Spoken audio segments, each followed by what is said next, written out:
government has recently announced that according to the ninth status paper, the GDP, the debt to GDP ratio of government is 68.6%. तो अब actually GDP है क्या, date to GDP ratio क्या है और ये status paper क्या होता है, ये सब आज हम लोग डिस्कस करने वाले हैं. तो hello and welcome to my channel banking goals. मैं हूँ दिव्या और आज हम लोग यही टॉपिक पे डिटेल डिस्कशन करने वाले हैं. तो आप सब जानते हैं, आप सबकी लाइफ में हम कभी ना कोई उधार लेते हैं हमारे दोस्त से, रिलेटिव से या बैंक से. तो वो हमारा एक लोन हो गया. तो डेट और जीडीपी ये दोनों में क्या अंतर है और गवर्नमेंट को इसकी क्यों जरूरत पड़ती है ये भी हम देखेंगे. जैसे कि अगर फॉर एग्जाम्पल एक कोई इंसान है, okay, he has to run his house. Okay, run his house मतलब उसे ग्रोसरीज लगेगी, उसे मेडिसिन लगेंगी, पेट्रोल लगेगा और बाकी सारी चीजें लगेगी. ठीक है, तो जो भी उसे खर्चा लगेगा वो उसके एक्सपेंसेस हो जाएंगे और वो जो कुछ भी कमाता होगा इन टर्म्स ऑफ सैलरी, फीस और एनीथिंग, तो that would be his income. ठीक है, बट अगर हम ऐसा अज्यूम करते हैं कि इसकी इनकम जो है वो है 100 रुपीज. ठीक है, जबकि इसे खर्चा लग रहा है 120 रुपीज. ठीक है, तो 120 रुपीज का खर्चा अगर इसे लग रहा है तो इनकम तो 100 रुपए हो गई. तो ऊपर के जो 20 रुपए है वो कहां से लाएगा, 20 रुपीज वो कहां से लाएगा. तो ही कैन बोरो. ओके, तो वो बोरो कर सकता है. तो किस किस से बोरो कर सकता है, रिलेटिव से, फ्रेंड से या बैंक से. ठीक है, या बैंक से. तो ये जो उसका बोरोइंग है या ये जो उसका लोन है, it can be termed as debt. ठीक है, ये जो होता है डेट टू जीडीपी रेशियो में से ये जो डेट होता है उसका मीनिंग वही है. तो लोन मतलब हो गया डेट, पर जीडीपी क्या हो गया. वैसे ही ये जो डेट है वो एक सिंगल इंडिविजुअल के केस में है, वैसे ही हर कंट्री की जो गवर्नमेंट होती है उसके भी कोई ना कोई एक्सपेंसेस है. इंफ्रास्ट्रक्चर डेवलपमेंट हो गया, रोड डेवलपमेंट हो गया, हेल्थ सर्विसेज इंप्रूवमेंट हो, तो ये सारी चीजों के जो एक्सपेंसेस है वो गवर्नमेंट को भी करने पड़ते हैं अपने कंट्री के लिए. ठीक है, पर गवर्नमेंट का इनकम क्या है, जो हम लोग टैक्स पे करते हैं, जिसे कमीशन मिलता है, फीस के तौर पे मिलता है, तो वो उसका इनकम हो गया. तो हमारे टैक्स से उसका इनकम बन गया. फॉर एग्जाम्पल अगर वैसे ही हम जो टैक्स भरते हैं, all the public of the country, या all the people of the country, तो 100 रुपए हमारा टैक्स हम लोग भरते हैं, बट जो डेवलपमेंट पे खर्चा आता है वो होता है 120. ठीक है, 120 is the expenses done by the government. तो जो 20 रुपीज है इनके भी केस में, गवर्नमेंट के केस में भी, तो वो भी उन्हें लोन लेनी पड़ेगी. तो वही चीज है कि गवर्नमेंट को भी डेट लेना पड़ता है. डेट मतलब एक कोई किसी से पैसा लेना, एक फ्यूचर डेट पे उसे वापस करना पड़ता है और रेगुलर पीरियड पे उसके इंस्टॉलमेंट्स पे करने पड़ते हैं, साथ ही में इंटरेस्ट. ठीक है, तो ये डेट का डेफिनेशन हो गया. तो वो डेफिनेशन सेम ही रहेगा इन केस ऑफ गवर्नमेंट. ठीक है, पर जीडीपी क्या है, तो जीडीपी मतलब होता है कि एक कोई भी कंट्री में, ठीक है, एक कोई भी कंट्री में, फॉर एग्जाम्पल इंडिया. ठीक है, तो इंडिया में जितने भी गुड्स और सर्विसेज का प्रोडक्शन होता है, ठीक है, उसकी टोटल वैल्यू. तो टोटल वैल्यू कैसे, फॉर एग्जाम्पल ये एक चीज है, ये एक चीज है, या फिर कोई सर्विसेज प्रोवाइड कर रहा है, तो ये 100 रुपीज की चीज है. Okay, production price. ओके, तो ये 80 रुपीज का प्राइस है, वैल्यू है, और ये जो सर्विसेज प्रोवाइड कर रहा है 50 की है. तो टोटल क्या हो जाएगी, 100 प्लस 80 प्लस 50 मतलब 230. तो 230 ये वैल्यू है सारे गुड्स और सर्विसेज की. ऐसा अज्यूम करते हैं कि अगर ये कंट्री के प्रोडक्ट्स है, एक कंट्री में इतने गुड्स और सर्विसेज प्रोड्यूस होते हैं, तो उसकी टोटल वैल्यू क्या होगी, 230. तो वो उसका जीडीपी हो जाएगा, वो उसका ग्रॉस डोमेस्टिक प्रोडक्ट हो जाएगा. पर ये कौन से ड्यूरेशन के लिए है, for time period of 1 year. तो एक साल में एक कोई कंट्री में जो भी गुड्स और सर्विसेज प्रोड्यूस होते हैं उसकी टोटल वैल्यू मतलब होता है जीडीपी. ओके, तो gross domestic product is term as the total value of the goods and services produced in a country in a time span of 1 year. तो हमें अब दो कॉन्सेप्ट क्लियर हो गए, एक तो डेट मतलब loan which is taken by the government in order to run the economy, ठीक है, सिंपल टर्म्स में जो भी वो उधार लेते हैं तो उसे डेट बोलते हैं, और जीडीपी मतलब जो भी पूरे कंट्री में प्रोडक्शन होता है उसकी टोटल वैल्यू मतलब जीडीपी होगी। पर अभी मेन चीज ये देखनी है कि डेट जो है गवर्नमेंट कहाँ से लेती है, तो it can be from the domestic market as well as international market, मतलब यहां से भी ले सकते हैं या बाहर से भी ले सकते हैं। फॉर एग्जाम्पल हम लोग उसको इस टर्म में रिलेट कर सकते हैं, कोई इंसान है अगर वो उसके घर में ही अपने कजिन से ब्रदर से कोई उधार लेता है तो that is the domestic market अंदर से ही, ठीक है, और वो बैंक से लेता है तो you can term it as international borrowing, ठीक है। तो इंटरनेशनल मार्केट से दूसरी कंट्रीज से जैसे वर्ल्ड बैंक हो गया या फिर कोई कंट्री से यूएस से हो गया, तो अगर इंडिया उनसे borrowings if the country borrows from the other country और the international market that is international borrowing, whereas domestic market में कर रहे हैं इंडिया में ही कर रहे हैं तो फिर दैट इज डोमेस्टिक बोरोइंग, ठीक है।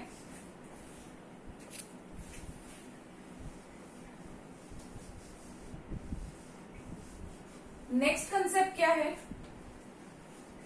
अभी ये चीज कहां से पता चली हमें कि 68.6% जो है डेट टू जीडीपी रेशियो है। अब डेट टू जीडीपी रेशियो मतलब क्या होता है, रेशियो और यू ऑल नो कि डेट टू जीडीपी रेशियो मतलब होता है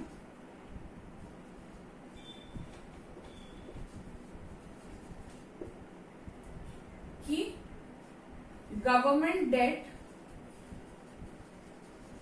टोटल गवर्नमेंट डेट, मतलब जितना गवर्नमेंट ने उधार लिया है upon total GDP of the country, ठीक है।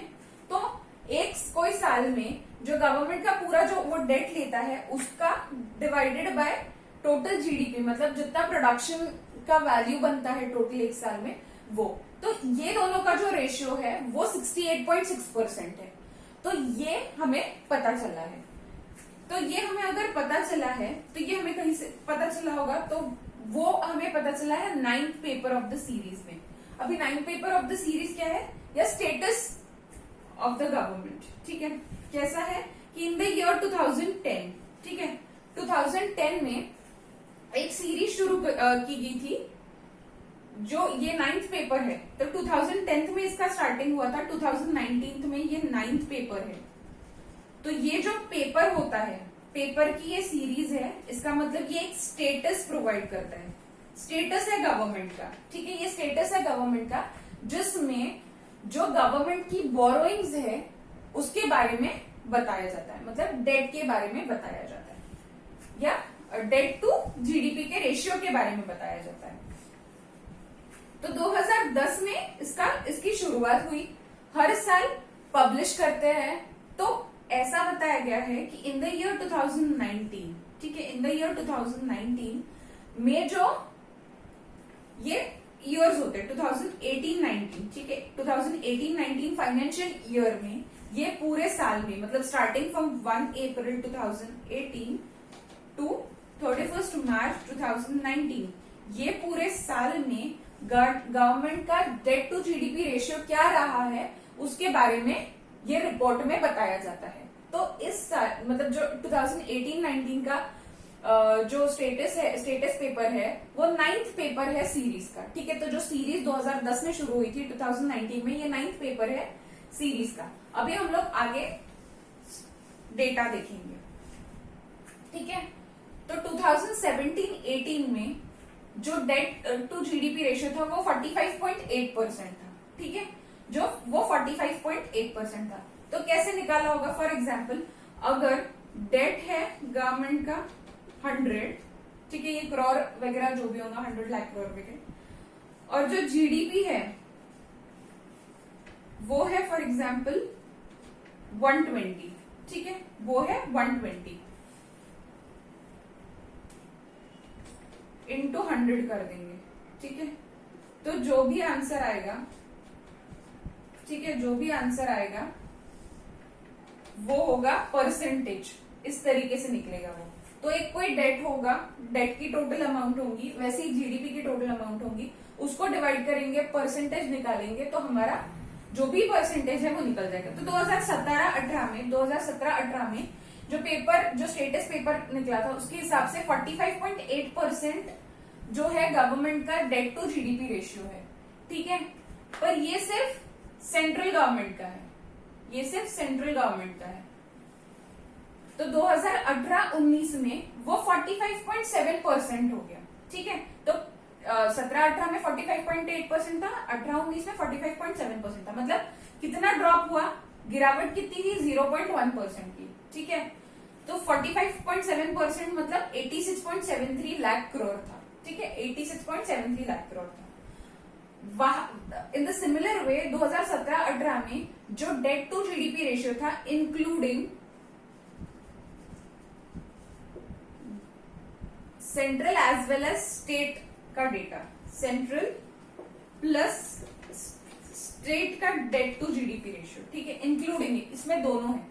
जैसे एक कोई, जैसे सेंट्रल गवर्नमेंट पूरे कंट्री को चलाने के लिए कुछ डेट लेती है और उसका कुछ प्रोडक्शन है, इन द सिमिलर मैनर जैसे हमने देखा था एक सिंगल जो पर्सन है उसको उसका घर चलाने के लिए सेम चीजें लगती है, वैसे ही एक अगर स्टेट है, फॉर एग्जाम्पल महाराष्ट्र और राजस्थान और गुजरात, तो इसे भी कुछ ना कुछ डेट लेना पड़ता होगा चलाने के लिए, या फिर इसका भी कोई ना कोई प्रोडक्शन होगा, तो इसका भी रेशियो निकलता है इसी तरीके से, डेट टू जीडीपी रेशियो। तो ये जो सेकेंड डेटा है वो है it is including central and state, ठीक है। तो 68.7% था, और फिर 2018-19 में जो डेटा अभी निकला है दैट इज 68.6%, मतलब वापस यहाँ पे भी 0.1% से कम हो गया, ठीक है। तो ये 1.3 करोड़ है। पर एक्चुअली इससे क्या फर्क पड़ता है, व्हाट इज द इफेक्ट? तो जैसे जैसे डेट टू जीडीपी रेशियो जैसे जैसे बढ़ता है, ठीक है, वैसे वैसे डिफॉल्ट के चांसेस बढ़ते हैं, ठीक है। जैसे डेट टू जीडीपी रेशियो बढ़ता है वैसे वैसे डिफॉल्ट के चांसेस बढ़ते जाते हैं। मतलब आपकी अगर उधारी, फॉर एग्जाम्पल अगर इंडिविजुअल पर्सन पकड़ा जाए कि उधारी वो इंडिविजुअल पर्सन की बढ़ती जा रही है मार्केट में, उतना ही डिफॉल्ट के चांसेस बढ़ते जाएंगे, because it seems that he is not able to repay the amount which he has already taken. वैसा ही केस हुआ है गवर्नमेंट के केस में।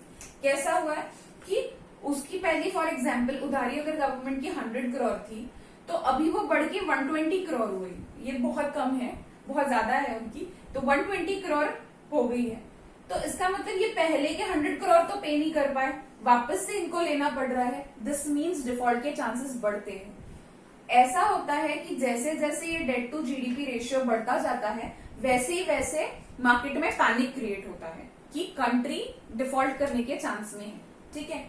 तो ये जो 68.6% है, ये एक बहुत ज्यादा बड़ा हुआ अमाउंट, ज्यादा बड़ा हुआ परसेंटेज, ज्यादा बड़ा हुआ रेशियो है, क्योंकि इससे डिफॉल्ट के चांसेस बढ़ रहे हैं। For example in the year 2013 Greece ने भी ऐसा ही डेट लिया था इंटरनेशनल मार्केट में और डोमेस्टिक मार्केट में भी, बट फिर पैनिक क्रिएट हो गया मार्केट में because the government was not able to repay the amount, ठीक है।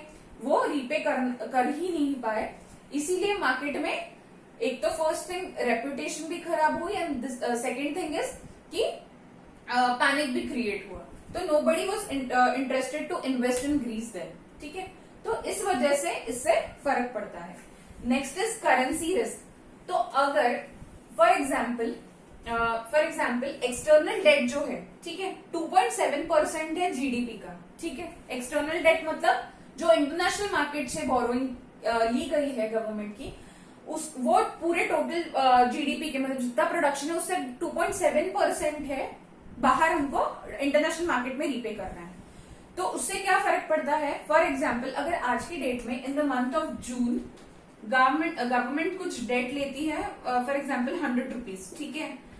तो आज डॉलर का रेट अगर कम है और इतना हमने बोरो किया है, but in the month of August, ठीक है, if the government is planning to repay, और अगर जो डॉलर का रेट है वो बढ़ गया, तो क्या होगा? वी नीड टू पे more amount in terms of रूपी। तो हमको ज्यादा पैसा पे करना पड़ेगा। तो उससे क्या हो जाता है कि करेंसी की रिस्क इन्वॉल्व हो जाती है उसमें, ठीक है। कि हो सकता है अगर कल जाके करेंसी की वैल्यू बढ़ गई डॉलर की, अगर हमने यूएस से लिया है तो यूएस डॉलर के हिसाब से अगर कल जाके करेंसी की वैल्यू बढ़ गई तो ये हमारा नुकसान हो जाएगा, क्योंकि हमने तो वहां से उधार लिया है तो हमको उनके अमाउंट में पे करना पड़ेगा। उस टाइम पे जो भी डॉलर का रेट रहेगा उसमें पे करना पड़ेगा। उससे क्या होगा कि हमको ज्यादा रुपीस पे करने पड़ेंगे। तो ये एक करेंसी रिस्क बन जाएगी। इससे हमको ये भी डेटा मिल गया कि 2.7% of GDP is the external debt of the government as per this 9th paper of the series, that is in the year 2018-19। वैसे ही जो डोमेस्टिक डेट है इट इज 94.1%, ठीक है। तो टोटल जो टोटल लायबिलिटीज है, टोटल लायबिलिटीज मतलब जितनी भी गवर्नमेंट को जितनी उधारी देनी है और वापस करनी है, उसमें से जो डोमेस्टिक डेट है मतलब जो कंट्री के अंदर से लिया गया है। जैसे हमने देखा कि घर से ही फ्रेंड से रिलेटिव से अगर फ्रेंड से कजिन से और रिलेटिव से उधार लिया है तो डोमेस्टिक हो जाएगा वो, ठीक है। तो वैसे ही कंट्री के अंदर से लिया है तो 94.1% टोटल एक्सटर्नल लायबिलिटीज में से 94.1% डोमेस्टिक डेट है। तो ये सारी चीजें मैनेज कौन करता है, कौन उधार देता है, कौन उसका अकाउंट रखता है। तो कोई भी कंट्री की सेंट्रल बैंक जो होती है वो गवर्नमेंट के पूरे अकाउंट्स रखती है इन terms of borrowings, in terms of lending, ठीक है। तो सेंट्रल बैंक जो है हमारी रिजर्व बैंक ऑफ इंडिया में ये सारा अकाउंट्स रखती है गवर्नमेंट के बोरोइंग्स का।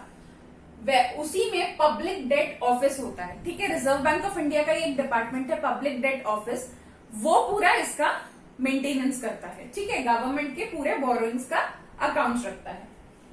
तो जब ये जो फॉर एग्जाम्पल एक गवर्नमेंट है, ठीक है, रिजर्व बैंक ऑफ इंडिया है और पब्लिक है। तो अगर गवर्नमेंट को अगर उधार चाहिए तो उसे उधार किसी से लेना पड़ेगा। तो वो उधार देगा कौन, ठीक है, उधार देगा कौन। तो गवर्नमेंट आरबीआई जो है हमारा सेंट्रल बैंक है, रिजर्व बैंक ऑफ इंडिया, उसे इन्फॉर्म करता है that it is in a need of money, ठीक है। तो बोरोइंग की उसे जरूरत है। तो रिजर्व बैंक ऑफ इंडिया क्या करेगी, पब्लिक को बॉन्ड्स इश्यू करेगी, ठीक है। बॉन्ड्स पब्लिक को इश्यू करेंगी तो इन रिटर्न पब्लिक क्या देगी, पैसा देगी, बॉन्ड्स खरीदेगा, ओके। पब्लिक क्या करेगी, बॉन्ड्स खरीदेगी तो उसके बदले में पैसा देंगी। तो ये बॉन्ड्स के बदले में public will give money to Reserve Bank of India, which Reserve Bank of India will give to government. तो गवर्नमेंट की जो पैसे की नीड है वो तो पूरी हो गई। इशू क्या किया गया रिजर्व बैंक ऑफ इंडिया द्वारा, बॉन्ड्स। तो रिजर्व बैंक ऑफ इंडिया जो है वो गवर्नमेंट के बिहाफ पे, ठीक है, गवर्नमेंट के बिहाफ पे पब्लिक को बॉन्ड्स इश्यू करती है, जिसके बदले में public Reserve Bank of India को पैसे देती है, which it forwards to government. तो उसके बदले में पब्लिक पैसा देती है। तो गवर्नमेंट की जो पैसे की नीड है वो फुलफिल हो गई, ठीक है, और पब्लिक को बॉन्ड्स मिल गए, ठीक है, और पब्लिक ने पैसे उसके बदले में गवर्नमेंट को दिए। तो ये जो बॉन्ड्स होते हैं या ये जो सिक्योरिटीज होती है उसे हम बोलते हैं G6, that is government securities, ठीक है। तो गवर्नमेंट सिक्योरिटीज इश्यू करके पब्लिक गवर्नमेंट को डेट मिलता है, ठीक है, और वो डेट मिलता है पब्लिक से, ठीक है। Next is the longest tenure for a government bond is 37 years. मतलब सबसे ज्यादा से ज्यादा जो एक डेट का टेन्योर है या फिर गवर्नमेंट सिक्योरिटीज का टेन्योर है पब्लिक को देने का, दैट इज 37 ईयर्स। अभी जो है जो डेटा आया है ये 9th paper of the series में, ठीक है, ये जो स्टेटस पेपर है गवर्नमेंट ने जो बताया है जिसमें डेट टू जीडीपी रेशियो 68.6% है, उसमें बताया गया है कि कौन से क्षेत्र में, कौन से फील्ड्स में, कौन से ऑर्गेनाइजेशंस को या किसको जो ये बॉन्ड्स इश्यू किए गए हैं और जिससे उन्हें डेट मिला है। तो किसको कितना परसेंट डेट है, मतलब ये जो टोटल गवर्नमेंट का जो फॉर एग्जांपल अगर 100 रुपए गवर्नमेंट की उधारी है तो ये 100 रुपए में से 10 रुपए किसी ए से लिए है, 10 रुपए बी से लिए है, 50 रुपए सी से लिए है। तो किसका कितना होल्डिंग है ये हम major holdings we have taken, तो उसी में ये डेटा आता है, ठीक है, उसी में ये डेटा आता है। तो कमर्शियल बैंक्स के पास 40.28% जो है गवर्नमेंट की सिक्योरिटीज है। कमर्शियल बैंक्स मतलब पब्लिक सेक्टर बैंक्स, ठीक है, पब्लिक सेक्टर बैंक्स और the banks mentioned in the second schedule of the act, तो 40.28% मतलब 100 में से 40.28% जो है वो गवर्नमेंट सिक्योरिटीज किसके पास है, कमर्शियल बैंक के पास, और इसके बदले में उन्होंने गवर्नमेंट को पैसे दिए, ठीक है, गवर्नमेंट को उधारी दी है, और उसके बदले में 40.28% का जो उनके बॉन्ड्स है वो कमर्शियल बैंक, मतलब टोटल उधारी में से इतना तो पैसा कमर्शियल बैंक ने दिया है, 24.34% इंश्योरेंस कंपनीज ने दिया है, ठीक है। वैसे ही रिजर्व बैंक ऑफ इंडिया ने 15.27% दिया है। तो इस तरीके से पब्लिक के साथ साथ गवर्नमेंट बोलती है रिजर्व बैंक ऑफ इंडिया को कि वो बाकी जिन जिन ऑर्गेनाइजेशंस को भी अगर बॉन्ड्स की जरूरत है उसे इशू करे, तो reserve Bank of India accordingly सबके पास सबको इशू करता है, कुछ रिजर्व बैंक ऑफ इंडिया भी खरीदता है और उसके बदले में गवर्नमेंट को पैसा दिया जाता है, ठीक है। तो गवर्नमेंट की जो नीड है बोरिंग की वो तो फुलफिल हो गई और उसके बदले में बाकी सबने बॉन्ड्स रख लिए। तो जो डेट है टोटल उसमें इतना इतना डेट किसने किसने दिया है वो दिखा, और जो बचा हुआ है it is a very minimal amount, not in terms of value but in terms of percentage. Value तो बहुत करोड़ में है पर परसेंटेज में we have only taken these major holders, ठीक है। Next is primary deficit. तो प्राइमरी डेफिसिट एक्चुअली होता क्या है, फॉर एग्जाम्पल अगर गवर्नमेंट ने पिछले साल 100 रुपए उधार लिए थे जिसपे उसे कुछ इंटरेस्ट देना है 10 रुपए, ठीक है, 10 रुपए इंटरेस्ट पे करना। ऑब्वियसली अगर पब्लिक पैसा दे रही है या जो भी ऑर्गेनाइजेशन उसे पैसा दे रही है तो वो it is a loan, it is a debt, तो उसके बदले में इंटरेस्ट तो पे करना पड़ेगा। तो इंटरेस्ट पे करना पड़ेगा। तो फॉर एग्जाम्पल बाकी गवर्नमेंट का खर्चा जो है, बाकी गवर्नमेंट का खर्चा है 20 रुपए, तो जो इस साल पिछले साल का जो इस साल का जो इंटरेस्ट है that is the only part of deficit. For example 120 rupees income है, 140 रुपीज एक्सपेंसेस है, जिसमें से 20 रुपीज का शॉर्टफॉल है, तो ये शॉर्टफॉल मतलब होता है हमारा फिस्कल डेफिसिट, ठीक है, फिस्कल डेफिसिट, ठीक है।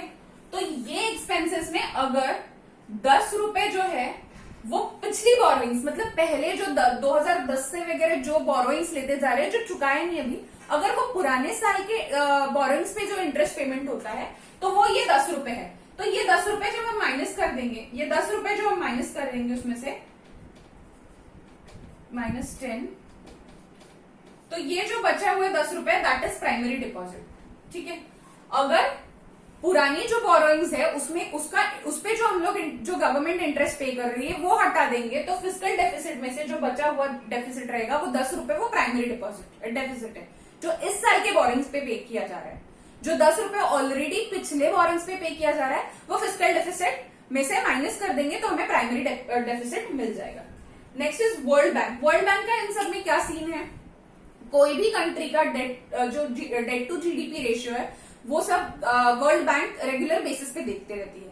तो वर्ल्ड बैंक के हिसाब से अगर कोई भी कंट्री का 77% के ऊपर अगर डेट टू जीडीपी रेशियो है तो automatically it leads to the slow down in the economy, मतलब इकोनॉमी की गिरावट शुरू हो जाती है, स्लो डाउन।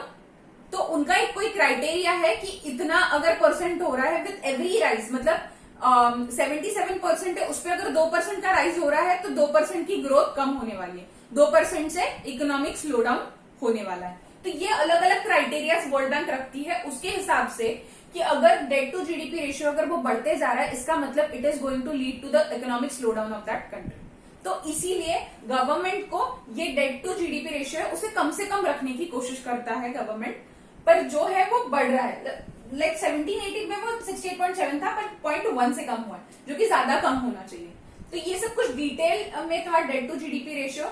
ये हमने टॉपिक डिस्कशन के लिए इसलिए लिया था क्योंकि अभी ये फिलहाल न्यूज में बहुत है बिकॉज ये डेटा रिलीज किया गया है।